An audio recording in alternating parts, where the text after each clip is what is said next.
ଯାହା ହେଉ ଏତେ ଦିନ ପରେ ଆଜି ପାଟିରେ ଆଇଁଷ ପାଣି ଟିକେ ବାଜିବ। ବର୍ଷ ଯାକର ପାପକୁ ବୋଝ ବାନ୍ଧି କାଲି ଧର୍ମ ଡଙ୍ଗାରେ ଭସେଇ ସାରିଲା ପରେ ଆଜି ଟିକେ ଆଇଁଷ ନହେଲେ ପାଟିକୁ ଭାତ ଗୁଣ୍ଡାଟେ ଉଠିବନି। ଆମେ ତ ଗରିବ ସରିବ ଲୋକ ବାବୁ।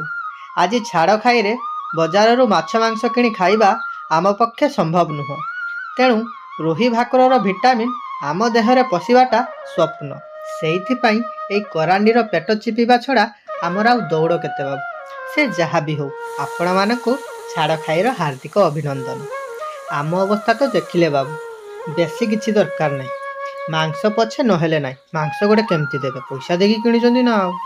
ଖାଲି ରସା ଟିକେ ଆଉ ଖଣ୍ଡେ ଆଳୁ, ବେଶୀ ନା ଖଣ୍ଡେ ଆଳୁ ଦେଇଦେଲେ ଆମ ଚାରି ପ୍ରାଣୀଙ୍କର ହେଇଯିବ। ବାକି ଆମର ତ କରାଣ୍ଡି ହେଇଛି, ସେ ବି ପୁଣି ଛୋଟ କରାଣ୍ଡି। ଆମକୁ ଆଉ ଲୋଭ କଲେ କ'ଣ ହବ। ହଉ ରହୁଛି, ମନେ କରି ଭାତ ଖାଇଲା ବେଳକୁ ରସା ଟିକେ ପଠେଇ ଦେବେ।